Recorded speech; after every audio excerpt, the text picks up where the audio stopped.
If you're even slightly in tune with the current discourse around online multiplayer games, you're definitely familiar with the sentiment that games are a lot sweatier now. More people getting mad over losing or having a generally bad game, people clip farming in more ridiculous ways, and certain players demanding their teams to play to win have become an epidemic across the landscape of online gaming. As a result, people have been trying to find answers for why nobody can just relax, blaming everything from the rise of esports and modern matchmaking systems. And while I'm not ruling those entirely out, I think those answers fail to see the bigger picture. As instead of one small system causing the need for everyone to lock in, I would like to propose that the very mechanics in these games is what's causing this infection to spread. But before I continue, I would like to draw a baseline on what makes a mechanic or game inherently sweaty, or rather, find out exactly what makes someone take the mindset of a sweat. Now, finding who's a sweat is easy. If they try overly hard at a video game that generally doesn't have that high of stakes, then they're a sweat. But why would someone become a sweat? The first factor comes down to the person generally having a competitive mindset, or wanting to win at all costs, as some people are just made to try hard in every game that they play. But the other main factor is the environment or task at hand, as when you think of sweat, you think of physically sweating, which is usually a result of high physical exertion, or heat, or in this case, a stressful environment. However, the environment being stressful can be very subjective, as some people end up playing From Software games to relax. However, we can find some trends in what makes people find a game more stressful or cause more pressure, as behind every subjective opinion is something objective to be interpreted. So, let's start with the very format of a multiplayer game, and how certain designs could cause higher pressure. Firstly, we have to consider team sizes. Generally, a good way to alleviate pressure in a multiplayer game is to give people teammates, as now have someone to pick up your slack if you mess up. Right off the bat, we can deduct that typical 1v1 games are sweatier, but are uncommon outside the fighting game genre. A more popular example of this is Battle Royales, as not only are solos and small team ties prevalent in the genre, but you also have up to 99 other players to fight against instead of, say, 1 to 12 players. On the opposite side, larger team sizes provided by games such as Battlefield, Team Fortress 2, and Halo's Big Team Battle mode lead to a much more casual environment as you rely more on your teammates because, more teammates. But team size is only one part of the initial formatting. What happens after you die? Usually, heroes come back after a waiting time ranges from nearly instant to 20 whole seconds. However, some games go for a more realistic approach of you dying taking you out the whole round, which is prevalent with tactical shooters such as Counter-Strike, Rainbow Six Siege, and Valorant, and is also present in Battle Royales too. Well, at least, kinda. Reboot cards and respawn bears kinda complicate this. This ends up making games a lot more stressful because if you make the wrong move, you're just forced to wait either for the whole round or re-queue. In other words, you either have to be playing well or not play the game at all. Not to say it's impossible to goof around these high stakes environments, as my friends could care less if the storm is coming closer in Fortnite, a mindset I wish I could have while playing the game. However, that's also due to some external factors. But if we're on the subject of formatting, I'd like to review every pretty popular PvP game at the moment so we can evaluate how things are going. Now let's take a look-see. Counter-Strike, Rainbow Six, and Valorant are all 5v5 with no respawns. Fortnite, Apex, and Warzone are all Battle Royales with one life mechanics to an extent. Dota and the game that shall not be named are 5v5 MOBAs, and Marvel Rivals and Call of Duty Black Ops are both 6v6. In other words, every game here has at least one of the boxes checked off, so we're off to a good start. The next thing I'd like to cover is weapons, and how certain designs lead to sweatier gameplay. Before we even get to direct shooting mechanics, there are two main trends in making weapons feel more stressful to go up against. Those being low time to kill, and a low gap between optimal and average kill times. Low time to kill is pretty self-explanatory, as the possibility of getting deleted out of nowhere is going to make you play more cautiously, especially when paired with longer or no respawns at all. The gap is a bit hard to explain, but I've got a good example, which is a comparison of Halo Combat Evolved's Magnum and Halo Infinite's Battle Rifle. Despite what I previously said about low time to kill being generally more sweaty, Halo Combat Evolved is seen as more of a casual game, even though it infamously has the fastest time to kill in the entire series, with the 3-shot Magnum.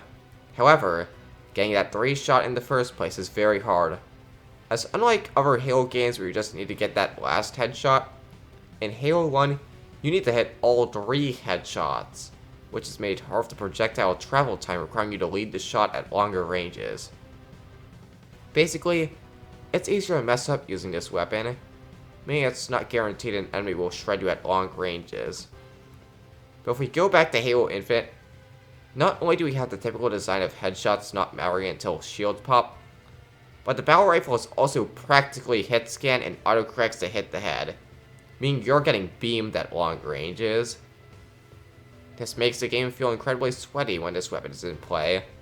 It is also the reason why 343 tried to replace it with the DMR. Twice. That's my explanation on gaps of optimal and average time to kills, but it also leads us into why long-range hit scan is pretty frustrating. Usually, a lot of games will add some bloom to balance it out, which is an okay decision, because when there is no bloom, it's absolutely painful to fight. A perfect example of this is the new strongest weapon in Fortnite's latest season, the Hollow Twister Rifle, or as I like to call it, the Holocaust Rifle, because this thing is an actual atrocity. It's an assault rifle with a red dot sight and a no bloom with high damage, meaning you can beam people down across the map pretty reliably, especially if you tap fire. It's a bit more manageable to fight in builds because you can make cover whenever you want, but in zero build, you better be playing with areas with a lot of covers or with a bubble shield, or you're dead if you get shot first. Meaning that if you want to survive, you'll either have to be constantly scanning around you for enemies or playing near cover, ironically making zero build a sweatier experience this season. Something even more ironic is that long-range balancing is handled better by the snipers this season, as the Thug Hunter rifle requires leading a projectile with bullet drop, and the railgun requires you to charge it beforehand, giving players some time to dodge the attack. I guess what I'm trying to say is that projectile weapons are better, and the only reason people hate them is because they actually require good aim, and also jetpacks happened. Anyways, that's enough talking about guns. To summarize, higher skilled weapons good, easy laser beams bad. Moving on, we're going to discuss both map design and movement, as they are often intertwined and part of a similar trend. When you examine the direction of both maps and movement, notice that maps are becoming smaller or funneling players towards each other more, and that movement abilities are becoming more extreme. Let me show you what I mean with the newest Fortnite chapter. First, take a gander at this map. There are tons of points of interest, as typically a chapter will start with around 9 to 15 named locations. While this chapter goes, how about we do 18 instead? This makes the map feel a lot more packed, and also makes it a lot more likely that you'll get into a fight right off the bat, which some people don't want that kind of smoke. Or it's just me, I don't know. Additionally, there's another major event near the end of the game which is basically a POI of its own, both in the general loot and how you'll have a ton of people dropping there. If you end up getting into a fight around a POI, which is basically guaranteed, you'll have to shoot your gun, which causes noise, meaning now if all of China knows you're here. If you live that fight, another guy's gonna show up, and you probably see where this is going. Thankfully, there's a chance you could go someone else before someone shows up wanting to put you on a t-shirt, but that chance is made small by the fact there are so many mobility items this season. You've got shockwave grenades, the new ender pearl mask, the new typhoon blade, they brought back the kinetic blade, you use the air sprite to fly over, cars are still dang, you get the idea. If someone wants to pull up on you, they will. Combine all of that with the Holocaust rifle being in the game, and you better watch yourself or the whole hood will pull up on you. Then again, Mobility items go both ways, so running away isn't entirely out of the picture. However, this is just one game. Let's go look at the latest Call of Duty game. Same thing going on there. Omni movement is a major feature that was pushed into marketing before launch, and maps are starting to shrink even more. Okay, 2 is just a coincidence. How about Marvel Rivals? Maps are super simple and follow you towards the objective, and nearly every character has some sort of mobility, even if said mobility is nearly pointless. In other words, it's just like Overwatch, which could be seen as one of the early adopters of this trend, along with the high mobility era of Call of Duty. Starting to see a pattern, right? These games are pushing the players more towards engaged through increasing mobility and clumping the player through map design, causing more fights with more players, more chances of third parties, meaning more stressful fights as you have to deal with 2 guys, making the game sweatier. Granted, this is what most people typically want, as the demand for faster games isn't exactly a new thing. However, by focusing on only fast, instantly satisfying experiences, we lose a lot in the process. We lose better paced games. We lose the chance for more social modes to happen because we can afford to slow down. And we lose the opportunity to take it a bit easier. I'm not saying that we should just make things like the good old days, as it's clear a lot of people like the new, faster direction of our gaming, despite some people saying that gaming is dead. What I'm trying to say is that while everyone complains about the current state of gaming being too sweaty, we just end up going back to games that will inevitably put someone in that mindset. But I'm getting ahead of myself, so we should probably cover one more factor that puts someone in this mindset, and that's an over-reliance on teamwork. The best place to start on this point would be the newly released Marvel Rivals, as once again, everyone has played it, including myself. It's a fun new take on Overwatch. However, that being said, it still retains some of the same problems as Overwatch. Supports feel too strong, the visual clarity is still non-existent, and one of my biggest problems still remains, that complete and total teamwork is still required. As an example, my main Magneto has some fun solo plays, but to get his powerful right click charged up quickly, you have to use your shield balls either on yourself or on your teammates to absorb damage and convert it to charge. However, said balls are limited range. If your teammates overextend, you can't save them or get any more offensive utility. This means you're effectively released to your team, as you need to stay in a close enough range to properly shield it with either your bubbles or your rectangle. This goes the other way around too, as if you're playing a DPS, you're going to need to stay in range of a support or tank to give you heals or shields. Yes, there are health packs around the map, but they're definitely not focused unlike a game like TF2, where health packs are spread out across the map and especially emphasized.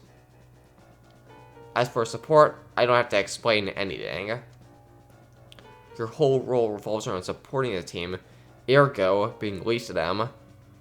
Unless you're playing Jeff the Shark, then you'll be hated by an enemy team and be saluted by Elon Musk. This focus on roles needed to do their jobs often results in greater pressure to perform it right, as if you mess up, you'll get steamrolled by the enemy team who are doing their job correctly. To further elaborate on this point about roles, let's compare Counter-Strike and Valorant again. In CS, there's typical soft roles on the team, like entry and lurker. However, those roles can be swapped mid-match, because if your teammates are battle flashes, you can simply go, fine, I'll do it myself. In Valorant, this is not the case. If you don't pick a character that has smokes, you do not get to use smokes, ever. Same with flashes. If you're not running some flashes, you are at the mercy of your teammates that pick the character with flashes. If you're bad, you cannot take your position. Combine that with the fact Valorant's community is full of egotistical duelist mains, and good luck having a fun time in this game. It's essentially the prisoner's dilemma, where even though the statistically most optimal thing to do is to stay quiet, everyone is going to snitch anyways, because they pursue self-interest rather than results. And being in that environment is going to make everyone more stressed out, more pressured, and therefore, more likely to engage in sweaty behavior. Behavior that can also spread like wildfire, because someone yelling at another player for not doing their job can spiral into a massive blame game where everyone's mad and nobody quite know who are the reasons why they're all losing. I would have to say something about MOBAs, but I already avoid those like the plague, so all I can say is there's a reason the genre tends to make so many people rage. But I'm at the end of my rope here, so all that's left is a recap and clear some stuff up. Firstly, I don't think all of these mechanics are inherently bad at the end of the day. After all, I still enjoy playing a little bit of Fortnite every once in a while, especially when my friends call me over. Besides that, one of the main reasons I love playing TF2 so much is the movement of the game, so I'm not entirely opposed to more mobility options being added to games. However, there is something to be said about the homogenization of gaming, as having a greater variety of experiences is a good thing, and I feel we should have more games than just the ones that fit the high dopamine mandate of modern entertainment, as that's the real problem. Then again, people are the reason certain games are popular, so if you don't like where things are going, fill for your playtime by hopping on some Halo 3 Big Team Battle. At the end of the day, this is just looking at trends, so if you enjoy this new sweaty direction of gaming, good for you. I'm just another madman looking for answers on why so many people feel gaming is too sweaty nowadays.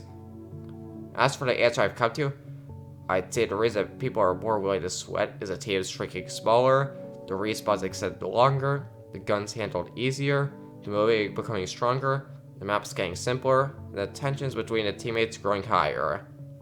Thank you for coming along for the ride, and hopefully, I'll see you again at one of these other dissertations. Goodbye.